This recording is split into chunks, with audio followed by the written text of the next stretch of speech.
What's going on? It's me again, Ja and or Ja the God, whichever one you prefer to call me, and I'm back with another video.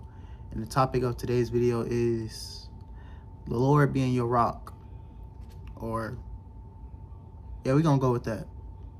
And the verse that goes with it is Psalms 18, verse 2. The Lord is my rock and my fortress, and my deliverer, my God, my strength, in whom I will trust. And we're gonna go off that. So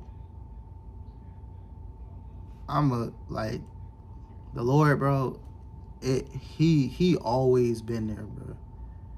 God has always been there for you. It don't it's been times where I thought I was just doing, now that I look back at life, I already been noticed, but you know what I'm saying?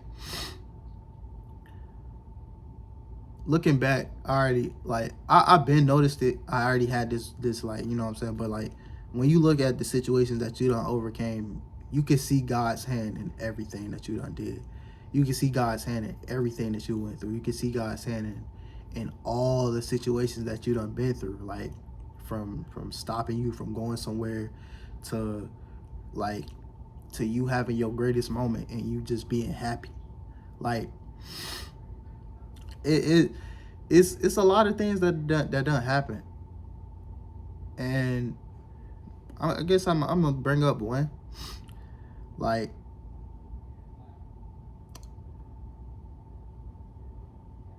Man, I'm trying to think of one. I'm sorry, y'all. But it's really a lot of things that God has protected me from. God has shielded me from. So many situations that could have been bad, and God came and redeemed me. He came and helped me. He came and helped me get through that situation.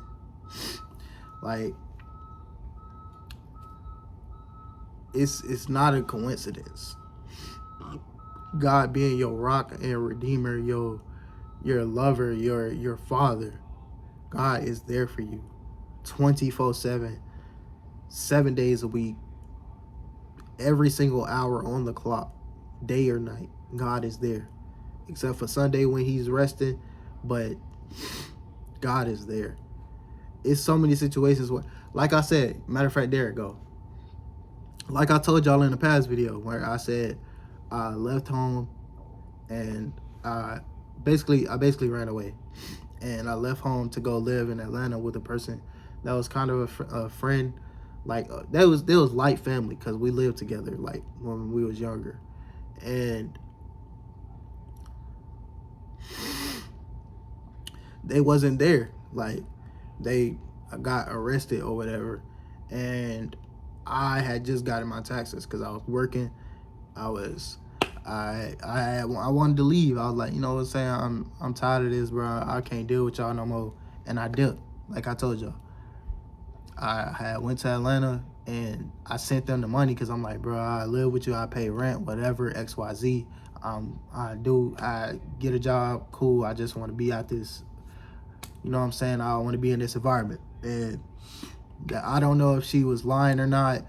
I don't know what happened, but I guess she did get arrested because she wasn't at her house.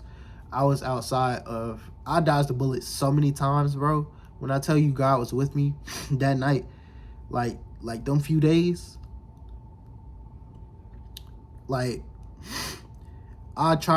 she said, try to climb through my window because I don't know how long I'm finna be gone. And mind you, I don't know which apartment she was staying in because it was a whole different complex than when I had left for Atlanta the first time. I went there, I tried to climb through, and it was somebody else's apartment. It was somebody else's apartment. I almost went to jail that night for breaking and entering, and I didn't know what was going on. I had tried to open a screen door. I didn't know who house that was. And they could have took me to jail. I could have been in a whole nother county in jail for breaking and entering. I did not know because she stayed on the top floor and there was somebody at the bottom floor. I didn't know what was going on. I was wrong as heck, but it still worked out for me. They let me walk just because of the person was like, oh, all right. I was like, nah, I ain't have no ill will. I ain't have no bad intentions. Mind you, I'm like, what, 17? I think I'm like 18, 19 at this point. But I didn't know. I wasn't really spiritually aware like I am today. And I was just so ready to, you know what I'm saying, escape this place. And I was just so ready to, you know what I'm saying, move forward, just get away. Because I'm tired of, you know what I'm saying, dealing with people and their attitudes and all the XYZs. And so the police, they let me go. I was homeless, and they dropped me off like at a Waffle House. I think it was a Waffle House or something. Yeah, it was a Waffle House. And from there, I had my luggage, and I knew I didn't want to come back home. I knew, like, I didn't want to. I was like, bro, I'm so sick of this, bro. And so I went to a gas station that was nearby, and I literally, like, stayed outside of it. I was kind of, you know what I'm saying, I was on the side of it, bro. I was dead ass homeless, and I was sleeping on my suitcase. And, like, I was in and out of it, like, you know what I'm saying, going inside of it just to keep warm, because it was kind of cold around that time. And this one specific day, because it was like, I think it was like 2 or 3 days, like 2 days kind of tops. I didn't really stay that long because I couldn't, I wasn't built like that. But I knew what it felt like to be homeless. I knew what it felt like to not have nothing. I knew what it felt like to, you know what I'm saying, be down to your last and actually be outside. And it was raining, pouring, it was cold, freezing, like cold weather, like think UK weather. And it's raining, it's freezing, it's nasty. And this lady, out of nowhere, mind you, I ain't asked nobody for no money, you know what I'm saying, how it be today. And not saying that, you know what I'm saying, but like, I ain't asked nobody for no money. I was just out there. Because I was waiting on her to get out. I thought she was going to get out of jail or whatever, like the next day. That was my mindset back then. And when this lady came up, she was like, do you have somewhere to go? You okay? She came out of nowhere, out the blue.